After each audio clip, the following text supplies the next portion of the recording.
Detroit Become Human is truly something special. It's unlike any other game I've ever played. I've sunk tons of hours into this game, not just by playing the game itself, but by watching countless other playthroughs by streamers and YouTubers because of the many different branching paths this game has to offer. So while a normal Detroit playthrough could take around 10 to 12 hours to complete, going through every possible path in the game could take nearly hundreds of hours, going to show how much content is jam-packed into this now $20 priced game on PlayStation, which is an absolute steal considering how much you get included. It's needless to say by now that Detroit Become Human is an extremely ambitious game, solely because of the overwhelming amount of possibilities that could take place and how drastically the game can look and present itself depending on the player's decisions. The main characters that are in Detroit Become Human are 3 androids, all taking on different functions. Kara, an AX400 model android that is programmed to be a maid for her owner, Todd Williams. Connor, an RK800 model android programmed to assist police in investigations and even in some cases hostage situations. And Marcus, an RK200 model android programmed as a caretaker for his owner, Carl Manfred, helping out with cooking meals, picking up packages, and in general just keeping Carl company. Every character here embarks on their own journey in the game, and the player is given control in the sense of their decision making. So while this game doesn't necessarily have any gunplay mechanics or puzzle solving sections, the gameplay in this game does consist of walking around an enclosed area and making decisions when prompted, which doesn't sound very interesting on paper, and to be honest, from the gameplay description alone, the game sounds like a total bore. But it's incredible how Quantic Dream were able to take such a simple sounding gameplay element and turn it into something where an execution does phenomenally. For example, let's look at the very first mission of the game. This happens right when the player starts a brand new save file. Taking control of Connor, your main goal is to investigate the household during a hostage situation in order to figure out what exactly happened that provoked the family's android to spiral out of control and threaten to jump off the roof with the family's daughter. Once enough information is gathered, like the android's name and his cause for turning against his owner, Connor goes outside to have a peaceful talk.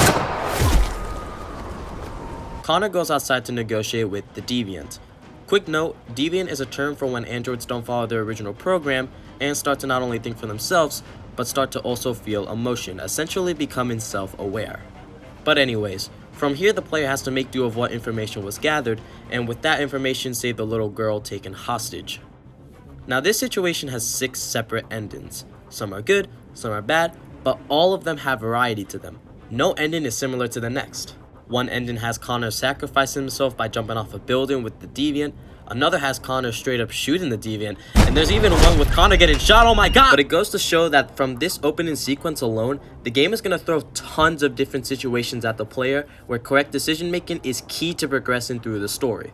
What this example also shows is that the game has tons and tons of replayability.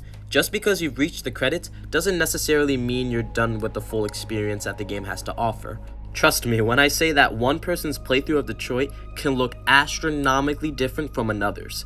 And while all these options are extremely appealing to the player, especially since it means they can control whatever happens in their own playthrough, there are also issues that come along when making a game with so many branching paths and narratives.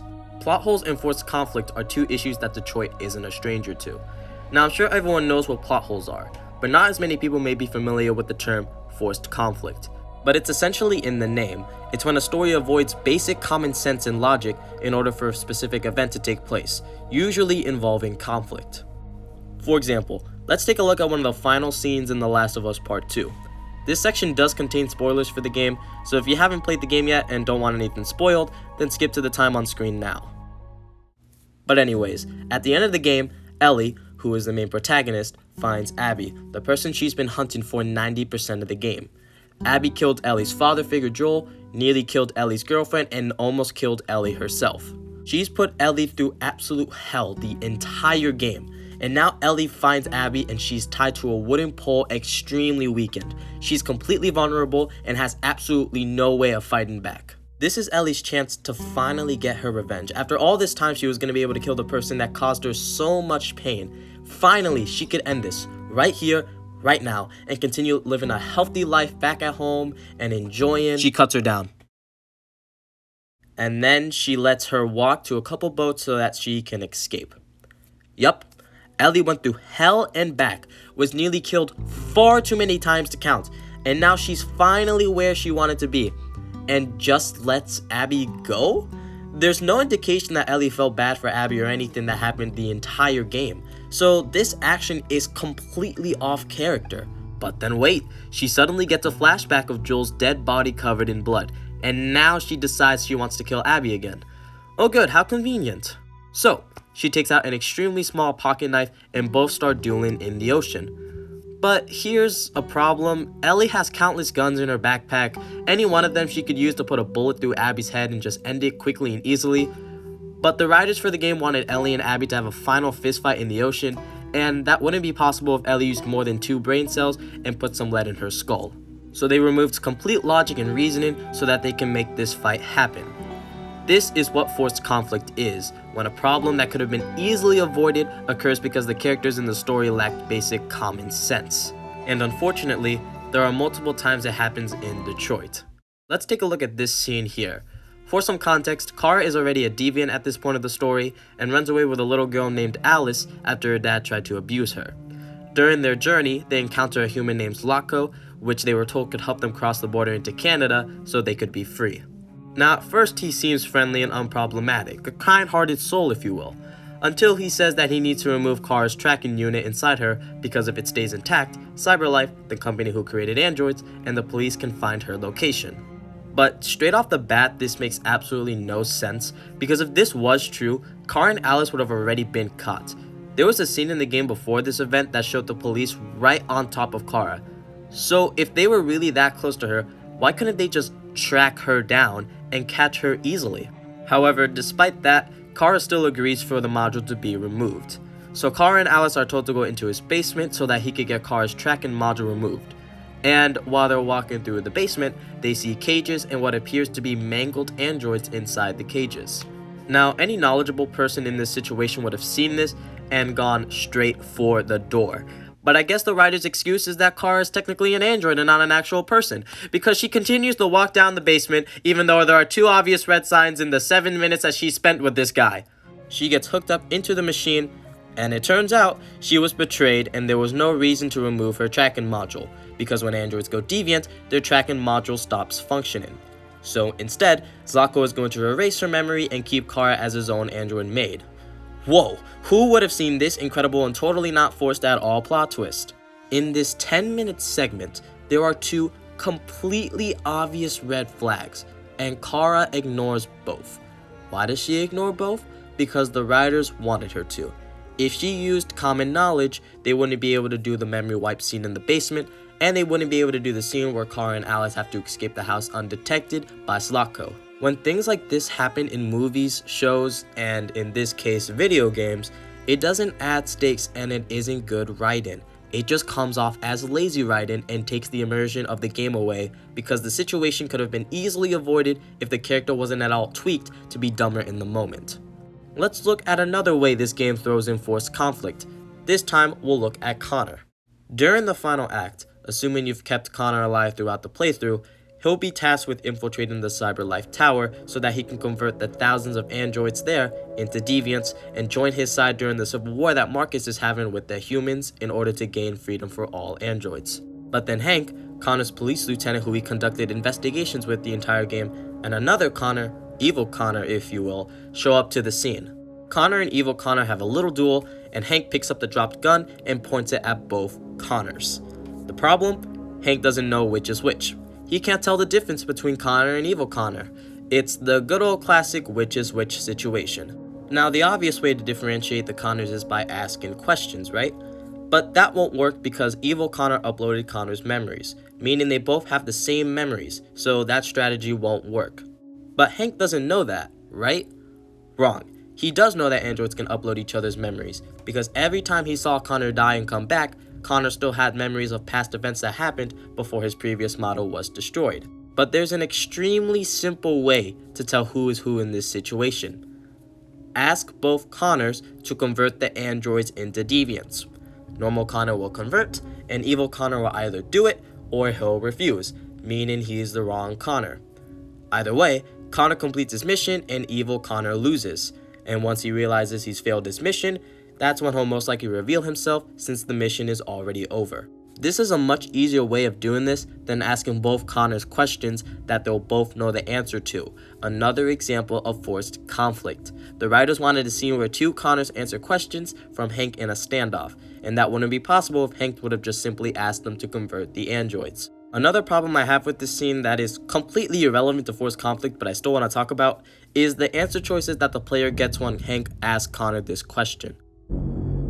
My son, what's his name? There are 4 answer choices here, and the correct answer is Cole, indicated by the unlock sign next to the option. Now as the player, you're supposed to find out that Hank had a son in an earlier scene at Hank's house. It was a picture on his table. But what happens if you don't find this image? You still get the option to choose Cole just without the unlock sign. Why does the game do this? Connor should never be able to guess Hank's son's name, regardless of how high-tech his AI is. The game does have situations where it gives you options, but if you don't do a specific action beforehand, you won't be able to choose a specific option listed. But to my knowledge, this is the only scene in the game where an option that you're supposed to unlock can still be selected, regardless if you actually found the photo or not. Now, I do think there is a reason why the developers did this. This question is a life or death question. If you get it wrong, you die. So they probably didn't want the player to immediately be destined for death as Connor if they didn't find the photo in a specific scene 6 hours ago. But why not punish the player for not playing the game well enough? Yeah, sure, maybe Connor dies in the scene with my favorite character, but just because Connor dies here doesn't mean the player can't get a good ending. It may not be as good of an ending, but it's still a good ending regardless. I just don't get why they let players get this right even if they didn't do the proper actions beforehand. But now that I think about it, why does Hank ask this question? My son, what's his name? There is a scene where the player can't choose to talk about Hank's son to Hank, so him asking this question to Connor makes sense in this specific scenario. But let's say the player decided not to bring up Hank's son's death. I mean, Connor has no reason to bring it up. It would be kind of rude, honestly. But why does Hank ask this question to Connor if he's never brought up nor shown Connor a picture of his son? He's setting up Connor for failure here. And yeah, sure, you can still get it right, but how is Hank expecting Connor to know his son's name if he's never brought it up in the first place? Now, all these negatives doesn't mean I don't like this scene, but there is no doubt that it could have been handled way better than how it was. But anyways, getting back on track, there are a couple other moments where forced conflict does pop up, but we're not gonna go through every single moment. I mean, honestly, I think you guys already got the gist of it. In the third act, Connor isn't a deviant just yet, and he confronts Marcus, pointing a gun at him and commanding him to come with him. Now, the game has already established that Marcus can not only convert androids to deviants just by touching them, but he can simply look at them and turn them into deviants. So, quick question, why does Marcus bother to give Connor a speech about why he's only a slave to humans and that he's one of them if he could just look at his eyes and just be done with it? Oh yeah, because we need more decisions and more character interaction. Of course. Point is, the game has many points of forced conflict, but that isn't the only reason why this game's overall story can be troublesome. Let's take a look at the major plot twist this game has. It's the twist that Alice isn't actually a human, but is instead an android like Kara and everyone else. But here's the issue. Plot twists are normally supposed to change the narrative of a story or add some wrinkle to the plot that changes how the rest of the story is going to play out. But this doesn't do anything for the story. Kara and Alice still have the same goal of crossing the border, they still love each other, that's if you're not a monster and you neglect her, and they still face the same enemy that is humans. This plot twist, if you even want to call it that, is completely pointless. The game would play out exactly the same way whether or not Alice ever revealed herself. Now, I'm not trying to discourage anyone from playing this game. There are many good things about this game that I truly love, but there are some issues the story has that just can't be ignored. This definitely isn't the best writing out there. However, the game doesn't just suffer from story complications, but it also suffers from a lack of variety in gameplay. The gameplay at times can get extremely repetitive. Like I said, a lot of this game is walking around an enclosed area and making decisions with the occasional quick time events that the game throws at you every now and then. While the game accomplishes what it's trying to do by creating many different branching paths and endings based on decisions made, I do wish that for a game around 10 hours long that it would have deeper mechanics than just walking around and making decisions when prompted. But regardless of all Detroit's faults, the amount of content you get for this game is absurd and is completely worth the $20 price tag given to it today. And not only does it do well with the content side, but the graphics in this game are insanely impressive. Every set piece and area explored is gorgeous. The attention to detail absolutely blows my mind. Everything from the beautiful parks in the city of Detroit to the rainy, dark nights are breathtaking to look at. And the music.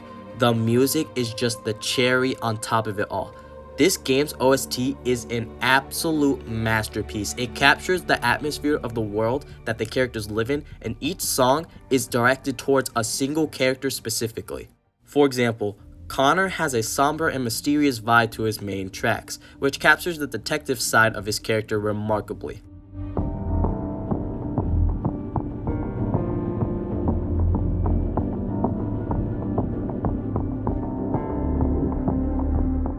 Kara's theme has a sense of hope as well as desperation, which is similar to the situation her and Alice face throughout the game.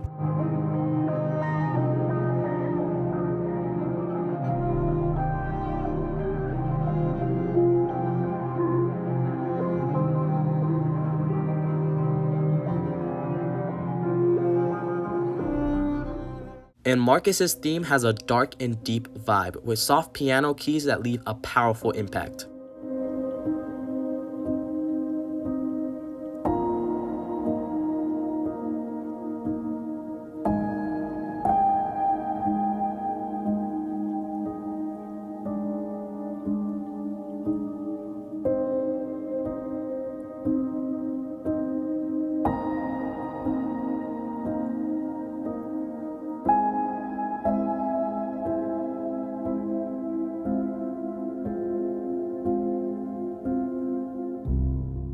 I can greatly appreciate the attention to detail in all the songs in this game. Not only do they all sound great, but each song is designed around certain characters and situations in mind. Okay, now I want to dive a bit deeper into each character's story. Let's first take a look at Kara, who, in my opinion, has the simplest plotline in the game. Kara and a little girl named Alice, like I mentioned before, run away from their owner Todd Williams after being abused by him. Throughout their story, they come across obstacles like avoiding the police, especially Connor, escaping houses owned by psycho-engineers, etc. Alice and her basically had to avoid death constantly until they cross the border and become free, since Canada has no android laws. Like I said, their plot is simple and straight to the point, yet the writers did such a great job at creating high stakes for the duo. However, what the writers don't do well is at creating a bond between Kara and Alice. There's absolutely nothing between them other than the fact that Kara saved her from Todd and is now helping her escape to Canada. I especially don't buy Alice's character. The writers desperately try to get the player to get invested in her, but during the story, she's the literal definition of a burden and is only there to get in the way. She constantly is complaining that she's cold for some reason, and she literally has no other character traits. Literally, I'm not even exaggerating, her only character trait is, I'm cold. I swear that's like half of her lines. I swear to God, all she says is, I'm cold. Like, if I had to rate Joel and Ellie's relationship from The Last of Us against Kara and Alice's relationship, Joel and Ellie absolutely hit it out of the park, whereas Kara and Alice barely get past second base. Moving on, let's talk about Marcus's story. Marcus, after being shot and thrown into the dump due to a situation that occurred back at Carl's house, finds a place named Jericho, where deviants could be, quote-unquote, free, at least as free as it gets for them. Marcus, after seeing how mistreated androids are, decides he won't let it stand, and goes on to fight for android rights against humans. Marcus's story is, what I would say, the most important story of the game, because if you screw up as Marcus throughout the game, you basically screw up your entire playthrough and you'll most likely get a bad ending. So with that being said, the stakes are extremely high for the dude. He can basically die in almost any scene he's in. All it takes is the wrong decision to be made or misinput in the quick time moments for him to be gone. Marcus is very enjoyable to play as. It really feels like your decisions affect the entire game and that what you're doing is completely because you want it to. However, it's not my favorite story in the game, because that title would have to go to Connor easily. Connor is, by far, the best character in the game, solely because of the charm that he brings with himself and the character development that he has throughout his story. Even though he's mostly an android the whole game before being converted to a deviant towards the end, there's a lot of personality to his character, way more personality than any of the other deviants in the game. Connor's story is mainly focused on his partnership with Lieutenant Anderson, otherwise known as Hank.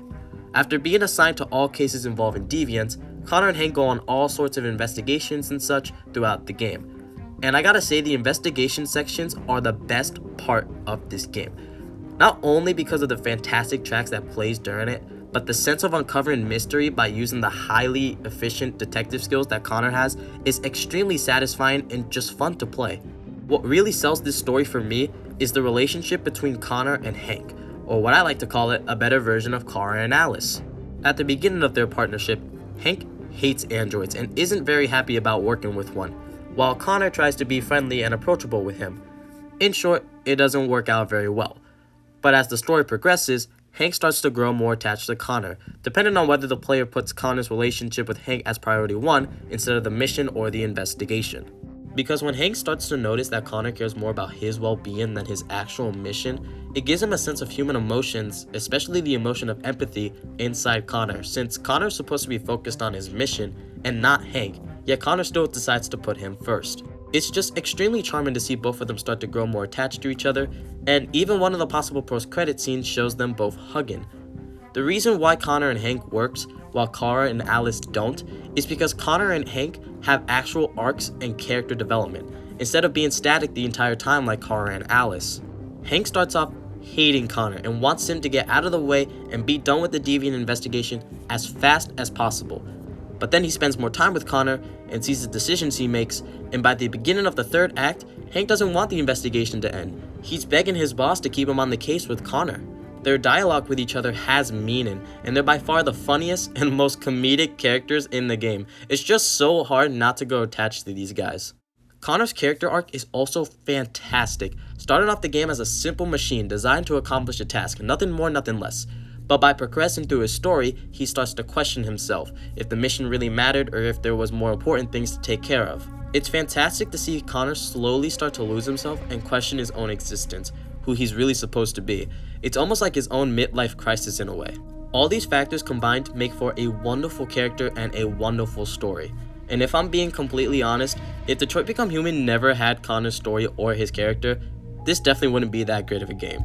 It might still be good and all, but it wouldn't be anything special. If you want to make a story-driven game, 90% of your game will be rated based on its story. It's a no-brainer. Kara's story is good, Marcus's story is great, and Connor's story is god tier. Detroit isn't perfect by any means, but for how ambitious the game is trying to be, and for what it's trying to accomplish, it does a fantastic job, and it's a project that anyone can enjoy playing or even watching someone else play. Like I said, I have countless hours on Twitch and YouTube just watching others play the game because I want to see how their stories end and how they react to certain situations. Hell, the category is even in my Twitch recap. But needless to say, Detroit Become Human is an amazing experience. If you're looking for a story-driven game with a good plot and engaging characters, then this is definitely the game for you.